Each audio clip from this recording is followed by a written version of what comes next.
Drop a like if you have ever played any of the variations of the Nuketown map in Call of Duty. In 2010, with the launch of Black Ops 1, Treyarch introduced potentially the most iconic map in Call of Duty history, Nuketown, a small map based in a nuclear test site from the 1950 suburbs. As with its popularity, most of it is due to its size and design. Nuketown is one of the smallest maps in Call of Duty history, while its design is quite simple. 3 lanes with 2 symmetrical sides that offer fast-paced, fun, memorable gameplay. Over the next 10 years, we'd see an iteration of Nuketown with up to 8 different remakes implemented across the Black Ops franchise, with most recently Black Ops Cold War. Today we'll be taking a look at the evolution of Nuketown in depth, including all the Easter eggs and changes that you may just not have noticed occurring. Sit back up, because if you are part of this 70% that watches Carnage videos consistently but just simply forgot to subscribe, go ahead and hit that red subscribe button to join the Carnage. If you haven't already, a like rating would be highly appreciated, as we took quite a lot of time to put together this video to accurately document the evolution of Nuketown. And real quick, we do want to note that you can also use code Carnage to save yourself anywhere between 10 and 30% off all G Fuel products at gfuel.com. The perfect source of energy to stay focused and alert, to heighten your reaction time while gaming, and even helps me stay more productive throughout my daily routine. It's sugar-free, gluten-free, low on calories, and infused with vitamin mineral extracts, so it's the perfect option. Now is the time to try G Fuel for the first time, restock on your favorite flavors, or try a new flavor. Code Carnage at checkout for 10 to 30% off. And if you're in need of a new controller or want to improve your performance, Code Carnage will also save you money on a brand new SCUF controller at scuffgaming.com, as well as a new set of control freaks at controlfreaks.com. Now, with that all being said, let's dive into the evolution of Nuketown in Call of Duty.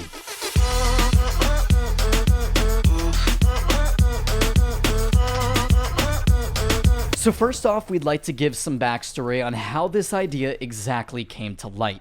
Adam Hogat, otherwise known as Rex on Twitter, is a senior level designer at Activision's Treyarch studio. He was the original mastermind behind the creation of this legendary map. One evening, he was watching Indiana Jones: The Kingdom of the Crystal Skull when he thought of the idea. Taking a look at some screenshots from the film, we can definitely see where his inspirations came from. The similarities are quite evident when observing the mannequins, taking a look at the aesthetics of the homes and neighborhood, as well as the bird's eye view of the houses. Hogat watched the film and went into the office the next day to propose the idea, which led to being one of the most iconic maps in Call of Duty, even more so the gaming industry as a whole. Now, let's go ahead and start out with some details to note in Black Ops 1. As stated previously, the map is built to resemble your typical 1950s white picket fenced home, both outside and inside. The insides of the homes depicts exactly what a house would look like during this time period, with the furniture design, pastel colors, old school televisions, and decor. And as with any Treyarch map, there are many integral Easter eggs to be found that the average observer or gamer will not pick up on. Many of these Easter eggs continued throughout the Black Ops franchise. They evolved and were even expanded upon, which we will get into. One of the main Easter eggs is the Nuketown sign found in the center of the map. The sign reads "Welcome to Nuketown" and has a population counter towards the bottom. The counter actually updates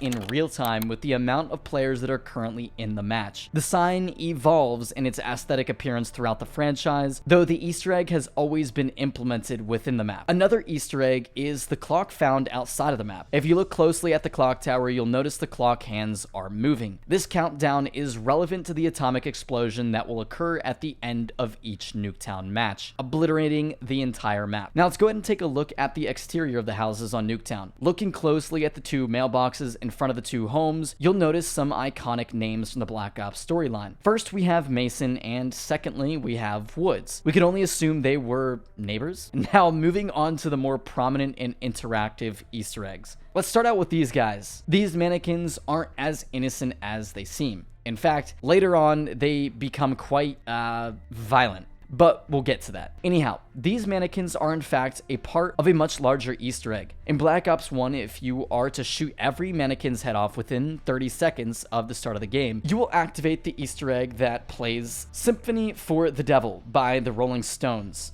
which of course we can't actually play. And lastly, we have the RCXD track implemented into the map and is probably the most useful Easter egg in the multiplayer experience. The secret RC car track allows you to go from your spawn to the enemy spawn entirely undetected, as you won't be easily exploded and may result in more frequent kills. This track returns throughout the map's evolution and expands upon deeper secrets of the terrain. Lastly, note this bunker. The bunker can be found throughout all variations of the map, but considering Black Ops 1 came out in 2010, it wasn't until 8 years later with the launch of Blackout that we'd finally learn the hidden mysteries of what lied below Nuketown. Not only in its secret underground bunker, but through a newly laid RCXD car track that took us just below the surface of the map. We'll be taking a closer look at that once we get to Black Ops 4. In 2012, the second installation of the series was introduced, Black Ops 2, arguably one of the most loved titles of all time due to its well-balanced weapons, loadouts, good maps, powerful kill streaks, and fancy camos. With that, we had Nuketown 2025. The map was designed as a perspective vision from those in the 1960s on how they would imagine the year 2025 to look like. With advanced automobile technology and design, futuristic housing, and solar panel technology, Nuketown 2025's utopian vision wasn't too accurate, though still a vibrant and fun setting to battle it out in. Note that the mailboxes also returned with the names Mason and Woods written on them once again. Of course, the mailboxes are of a more futuristic style, and I'm sure you have some great memories that you could share with us down in the comments section below from playing this variation of Nuketown. Now, the mannequin Easter egg was also implemented into Black Ops 2, but there were some changes made to make the players feel more engaged. Activating the Easter egg remained the same. Shoot the mannequin heads within a set time frame, which was increased from 30 to 90 seconds so that solo players would have an easier time activating it. Once completing the Easter egg, head over to the Welcome to Nuketown sign, and you will have now granted yourself access to a bunch of different early day Activision games. Some of these games include Hero, Pitfall, Kaboom, and River Raid. Other than that, we saw no major changes to the map design, as it wasn't really necessary. Map design changes didn't occur until Black Ops 3 with the introduction of advanced movement, such as boost jumping and wall running, which of course needed additions made to the map to cater to exosuits. Map design changed drastically with Black Ops 3 in 2015 with the introduction of double jumping and wall running. There were necessary changes to the map design and size that needed to take place. To start, the map was slightly expanded to accommodate the faster paced gameplay Black Ops 3 offered due to sliding, boost jumping, and wall running. With that, they had to also accommodate for wall running to add more fluidity to the map. To do so, they added a surface in the center of the map above the B flag, as well as higher walls along the sides of the maps by the two houses to make your way into the center of the map. Another change that was made was due to the advanced movement system. Invisible barriers were placed above the bus and truck in mid-map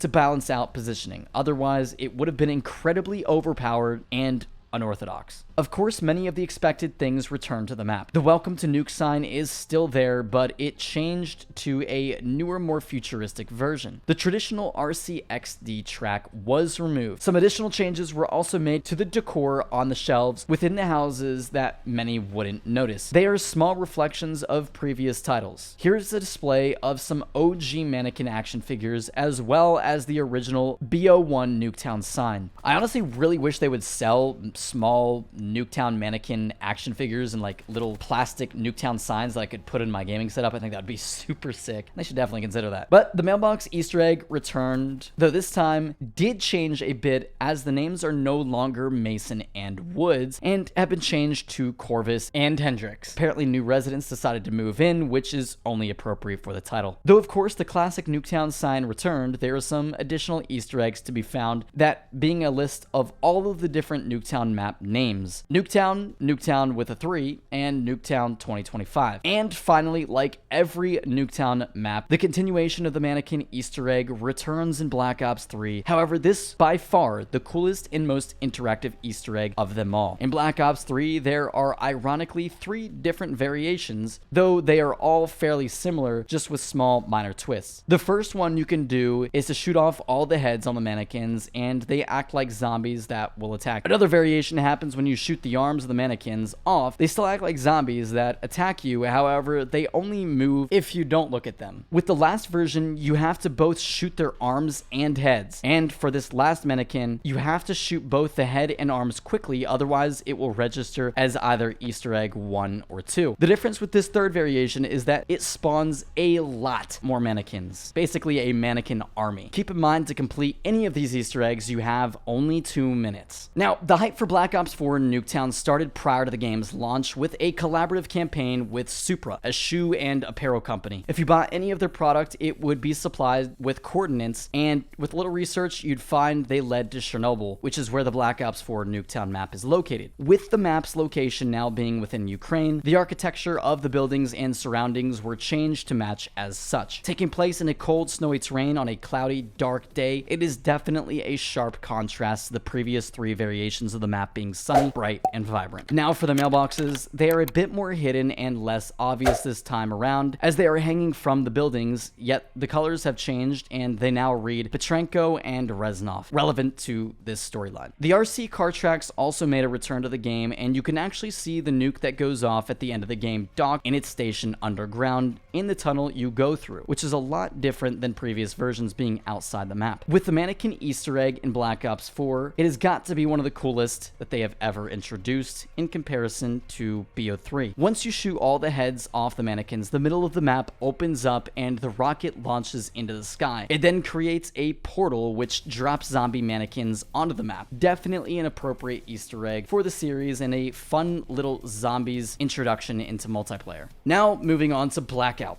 The map feels like the Black Ops 1 version after it was hit with a nuke. The colors are a lot more dark and gloomy, unlike BO3. If you look at the map while flying in, you will notice the map feels extremely identical to the city from the Kingdom of the Crystal Skull, the origins of where the Nuketown map was created. The original Nuketown sign from Black Ops 1 did return to Blackout, alongside the original clock with the nuke countdown timer. The mailbox Easter egg was completely removed from the map in the Blackout version so that it wouldn't be tied to any specific storyline. As stated in the Black Ops 1 section of this video, after 8 years of mystery lead up, we were finally introduced to this bunker shelter found on all iterations of the map. In Blackout, we were able to go into this underground bunker and find that it basically is a massive fallout shelter. Super cool to explore this. However, the bunker is filled with Easter eggs that we won't be going too far into, as they are all related to the zombies storyline. And finally, here we are in 2020 with the return of the Black Ops series with Black Ops Cold War. Of course, Nuketown has returned to the series just a few weeks after launch on November 24th with the name Nuketown 84, appropriately titled as well, with the game being set during the Cold War. The map takes place after the Blackout version of Nuketown, as it is highly dilapidated and run down. Quite a depressing take of Nuketown, however, it still is oddly bright and vibrant, with bright spray paintings all over the place. You'll immediately get a very hippie, free-spirited feel, with the verbiage written all over the map with terms such as smile, peace, and love. The mannequins are also resembling hippies, and signs all around the map that say peace, love, no wars, no stress, etc. The Welcome to Nuketown sign has also been changed to fit this vibe. The clock outside the map with the nuke countdown timer has also made a return, as you can see in the trailer. The RC track, of course, made a return, and most importantly, the map's Easter eggs too. This time around, we have 2 variations of the Easter egg. By shooting the heads and arms off the mannequins, a green 80s themed filter will alter your vision, almost like night vision goggles, distorting your entire view of the game. Meanwhile, a retro-like song begins to play in the background. The second version is just shooting the heads off of the mannequins, as this will activate a very similar filter, but is blue and a bit more of an 80s classic retro feel. I personally think this one is a lot cooler, to be honest, but overall, I do like Nuketown 84 regardless of its depressing vibe. It is still vibrant and plays very well. Though my favorite Nuketown version